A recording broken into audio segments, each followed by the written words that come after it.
नमस्कार। आकाशवाणी देहरादून से प्रस्तुत हैं प्रादेशिक समाचार। पहले मुख्य समाचार। प्रधानमंत्री नरेंद्र मोदी ने भारत मंडपम में school of ultimate leadership soul conclave के पहले संस्करण का उद्घाटन किया।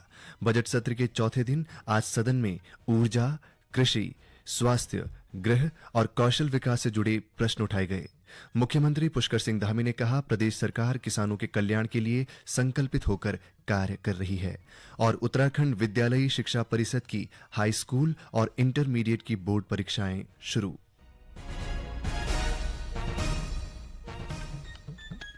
प्रादेशिक समाचार के साथ मैं आशुतोष उनियाल। और अब समाचार विस्तार से। प्रधानमंत्री नरेंद्र मोदी ने कहा है कि भारत एक वैश्विक ऊर्जा के रूप में उभर रहा है और इसके लिए हर क्षेत्र में ऊर्जावान नेताओं की आवश्यकता है।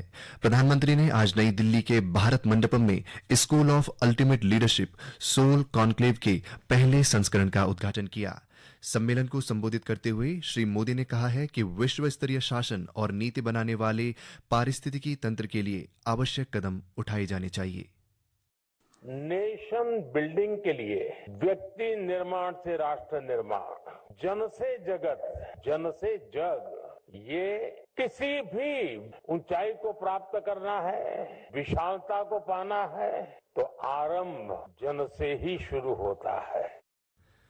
वैश्विक नेतृत्व में सोल के महत्व के बारे में प्रधानमंत्री ने कहा कि मानव संसाधन राष्ट्र के विकास में प्रमुख भूमिका निभाते हैं। उन्होंने कहा कि प्रत्येक भारतीय विकसित भारत की दृष्टि को प्राप्त करने के लिए प्रयत्नशील है और देश को उन संसाधनों की आवश्यकता है जो नवाचार और कौशल को बढ़ा सकते हैं।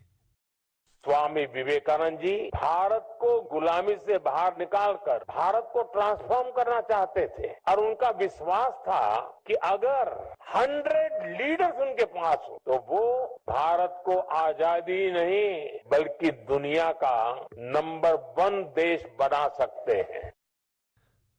राज्य विधानसभा के बजट सत्र के चौथे दिन आज सदन की कार्यवाही प्रश्नकाल के साथ शुरू हुई। इस दौरान ऊर्जा, कृषि, उद्यान, गृह, स्वास्थ्य, पशुपालन, ग्राम्य विकास और कौशल विकास से जुड़े प्रश्न उठाए गए। कांग्रेस विधायक प्रीतम सिंह ने राज्य में प्राकृतिक खेती की स्थिति और उत्पादन को लेकर सवाल किया, जिस पर कृषि मंत्री गणेश जोशी ने बताया कि पौड़ी, टिहरी, उत्तरकाशी और चमोली में 1000 हेक्टेयर में प्राकृतिक खेती की जा रही है। भाजपा विधायक बृजभूषण गैरोला के प्रश्न पर विभागीय मंत्री गणेश जोशी ने बताया कि राज्य में नमामि गंगे प्राकृतिक कृषि कॉरिडोर योजना के अंतर्गत पौड़ी, टिहरी, उत्तरकाशी और चमोली जिले के 1950 हेक्टेयर क्षेत्रफल में प्राकृतिक खेती की जा रही है। कांग्रेस विधायक वीरेंद्र जाति ने प्रदेश के पर्वतीय और मैदानी जिलों में पॉली हाउस पर सब्सिडी की जानकारी मांगी।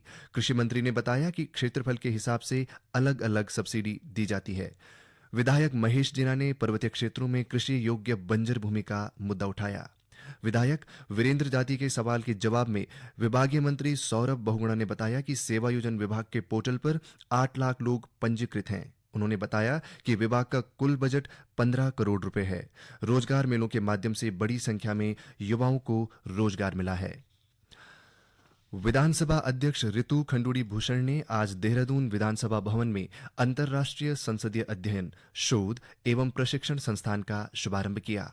इस अवसर पर उन्होंने कहा कि यह संस्थान संसदीय अध्ययन, शोध और प्रशिक्षण के क्षेत्र में एक महत्वपूर्ण कदम साबित होगा, जो विधायकों, शोधकर्ताओं और नीति निर्माताओं को संसदीय प्रणाली को और अधिक प्रभावी ढंग से समझने में सहायता प्रदान करेगा। इस अंतर्राष्ट्रीय संसदीय अध्ययन, शोध एवं प्रशिक्षण संस्थान के माध्यम से हम अपने बच्चों को पॉलिसी रिसर्च और गवर्नेंस कैसे होती है उस पर कार्य करने का मौका दें। यहाँ पे रिसर्च भी होगी, पढ़ाई भी होगी और ट्रेनिंग भी होगी। और मैं चाहूँगी चाहे वो IIT रुड़की के बच्चे हों, IIM काशीपुर के बच्चे हों, Doon university, Kumaon university, Garhwal university या अनेक प्राइवेट यूनिवर्सिटी के बच्चे जो देखना चाहते हैं कि पॉलिसीज का जो सरकारें पॉलिसीज बना के आती है उनका इम्पैक्ट समाज में क्या होता है, वो हमारे साथ जुड़ेंगे और हम उनके साथ मिलकर पॉलिसीज का इम्पैक्ट की जानकारी लेंगे और साथ ही साथ गवर्नेंस की भी जानकारी बच्चों को दी जाएगी और कैसे इस को इम्प्रूव किया जा सकता है उस पर भी हम लोग कार्य करें। ये समाचार आकाशवाणी के देहरादून केंद्र से प्रसारित किए जा रहे हैं। मुख्यमंत्री पुष्कर सिंह धामी ने कहा है कि प्रदेश सरकार किसानों के कल्याण के लिए संकल्पित होकर कार्य कर रही है। उन्होंने कहा कि कल पेश हुए प्रदेश के आम बजट में भी अन्नदाताओं के लिए कई प्रावधान किए हैं। श्री धामी आज गोविंद बल्लभ पंत कृषि एवं प्रौद्योगिकी विश्वविद्यालय में आयोजित 17वें कृषि विज्ञान सम्मेलन को संबोधित कर रहे थे। उन्होंने कहा कि राज्य सरकार प्रदेश में सघन खेती को बढ़ावा देने की दिशा में तेजी से कार्य कर रही है। हमारी राज्य सरकार किसानों के उत्थान एवं समृद्धि के लिए संकल्पित होकर कार्य कर रही है। वर्तमान में प्रदेश में किसानों को 3 लाख रुपए तक का ऋण बिना ब्याज के देने के साथ ही फार्म मशीनरी बैंक योजना के अंतर्गत कृषि उपकरण खरीदने एवं एप्पल मिशन के अंतर्गत सेब के बागान लगाने पर 80% तक की सब्सिडी दी जा रही है और इस बार के बजट में भी हमने इसका प्रावधान किया है। इसके साथ ही हम चाय बागान धौला देवी, मुंशियारी, बेताल घाट को जैविक चाय बागान के रूप में परिवर्तित करने का कार्य भी कर रहे हैं। हम प्रदेश में खाद्यान्न खेती के साथ ही सघन खेती को भी बढ़ावा देने के लिए 6 अरोमा वैलियों को विकसित करने की योजना पर भी हम काम कर रहे हैं।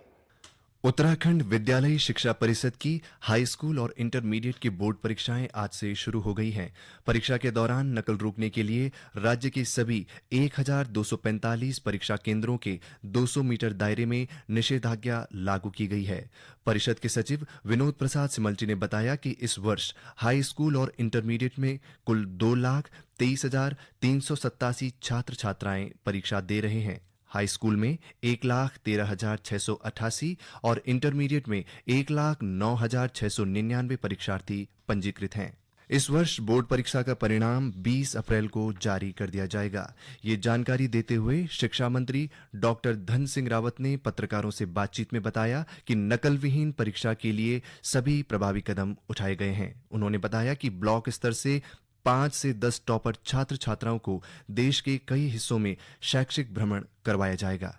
सरकार ने एक शैक्षिक कैलेंडर घोषित किया है कि आज से पेपर होने के बाद इस साल हम 20 अप्रैल को बोर्ड परीक्षाओं का रिजल्ट घोषित कर दिया। इस बार हमने बड़ा काम ये किया है कि जो भी टॉपर बच्चे इस बार आएंगे उन बच्चों को हर ब्लॉक के जो है 5 से 10 बच्चों को पूरे देश के शैक्षिक भ्रमण में ले जाया जाएगा और अभी से उसका भी रोड मैप हम बना रहे हैं। नकल विहीन परीक्षा के लिए जितने प्रभावी कदम उठाए जा सकते हैं उठाए गए और साथ में हमने ये भी कहा है कि अगर कोई बच्चा जो है 1 या 2 विषय में अगर वो अंक सुधार परीक्षा देना चाहता है तो उस बच्चे को भी मौका दिया जाए और उसका साल खराब नहीं होगा। उसी साल जो है वो अंक सुधार परीक्षा भी देगा और उसी साल वो दूसरी क्लास में एडमिशन मिलेगा।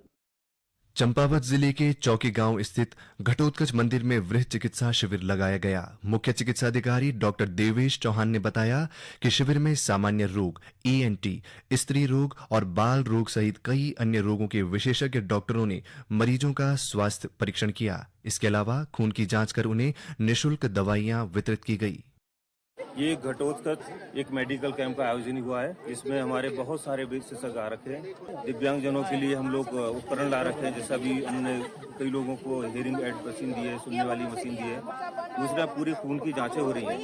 जितने हमारे स्पेशलिस्ट डॉक्टर्स यहाँ बैठे हैं, साइकेट्रिस्ट यहाँ पर, पीडिया है, यहाँ पर जो भी जांचें लिख रहे सारी जांच हो रही हैं और दवाइयाँ भरपूर मात्रा में, दवाइयों की कोई कमी नहीं है यहाँ पर। अंत में मुख्य समाचार एक बार फिर।